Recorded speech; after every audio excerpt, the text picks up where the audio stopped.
아이 키우려면 얼마 들지? 뭐 2억이 드네, 3억이 드네, 그걸로 택도 없네 이런 게 들고 아이가 태어나면 얼마나 원하는 걸 못하고 내가 얼마나만큼 희생을 해야 되고 얼마나 힘들고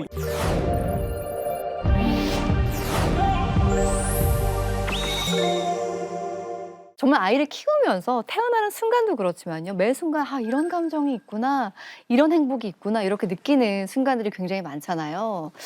그런데 합계 출산율이 0.75명, 저출산 세계 1위 이런 숫자들에 치우쳐서인지 뭐랄까요, 그 아이가 주는 기쁨이랄까요, 행복 같은 건 좀 가려지는 면이 굉장히 많은 것 같습니다.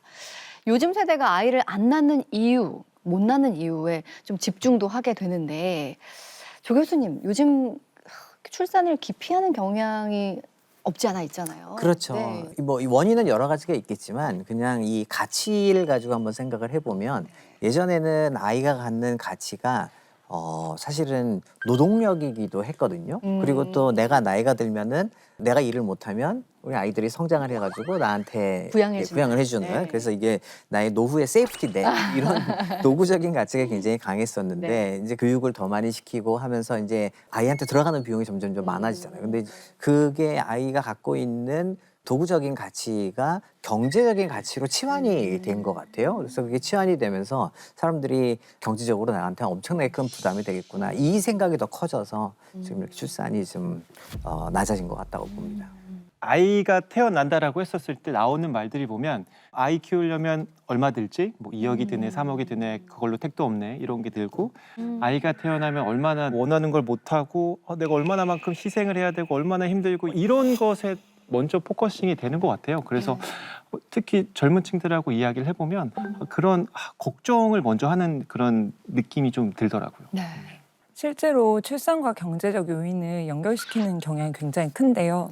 작년 10월에 서울대 인구정책연구센터에서 2030 미혼 청년 1,000명 정도를 대상으로 설문조사를 진행한 바 있습니다. 당시 부모가 되려면 물질적으로 안정되어야 한다라는 진술에 미혼 청년의 약 77%가 동의를 했는데요. 그중에서도 30대 여성은 81%가 동의를 했어요. 물론 출산을 미루거나 기피하는 이유는 굉장히 다양하겠지만 경제적인 부담이 상당 부분 우선시 된다고 볼 수 있습니다. 이다랑 대표님은 육아 문제로 부모님과 좀 상담하는 일이 많이 있으실 거 아니에요. 직접 만나서 느끼는 부분이 어떤 부분이 있을까요? 지금 미혼 얘기해 주셨는데 이제 이미 기혼 상태에서 아이가 있는 부모님들도 굉장히 불안해하세요.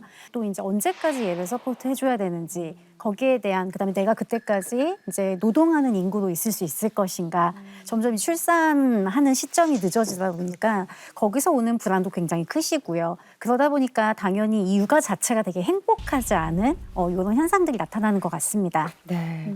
이제 자녀를 경제적인 비용으로 보는 경향이 커지는 것 같아요.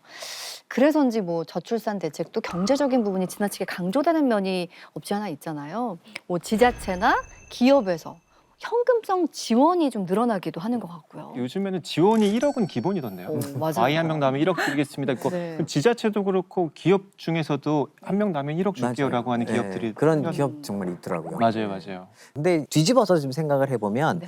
아기가 왜 안 나오나를 그 배리어를 자꾸 우리는 찾는 것 같아요. 네. 왜 아기를 낳지 않습니까? 라는 질문을 하니까 거기에 대한 답 중에 굉장히 중요한 게 이제 경제적인 이야기가 나오고 그러면 우리는 돈으로 그걸 드리겠습니다 하는 현금성 지원으로 정책이 많이 나오고 있는데 근데 또 이미 아기를 낳은 분들께 여쭤보면은 아기는 이거는 경제적인 가치가 아니에요. 내가 1억이 있어서 아기를 낳는 게 아니라 아기는 아기이기 때문에 아기가 갖고 있는 소중한 내재적인 가치가 있는데 사실 정책은 그 내재적인 가치를 부각시켜가지고 그게 뭔가를 이렇게 좀 키워서 만드는 그런 정책도 나왔으면 좋겠는데 지금까지 우리나라의 거의 대부분의 정책은 이 배리어가 있고 그 배리어를 낮춰주는 형식으로 나왔던 것 같습니다. 자녀를 낳는 부모의 입장에서는 내가 이렇게 출산을 하는 것이 아이 하나를 낳는 것이 출산율에 도움이 될 것이다. 뭐 이런 가치를 가진다거나 야 얘를 내가 키우면 얘가 날 부양하겠지라는 기대로 일제 아이를 낳는 거는 아니잖아요.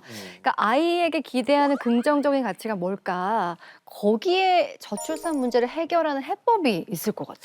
그렇죠. 사실 아기를 자꾸 출산율을 가지고 이야기를 하니까 개인들이 갖고 있는 가치와 그다음에 국가가 왜 인구가 필요한지가 서로 충돌이 돼요. 그래서 이제는 그거보다는 정말로 내재적인 가치가 조금 더 부각이 되고 그래서 실제로 정말 그냥 나는 경제적인 거와 관계없이 아기를 낳고 싶은 사람은 아기를 낳을 수 있게 만들어주는 그런 시스템이 지금 필요하다고 봐야죠.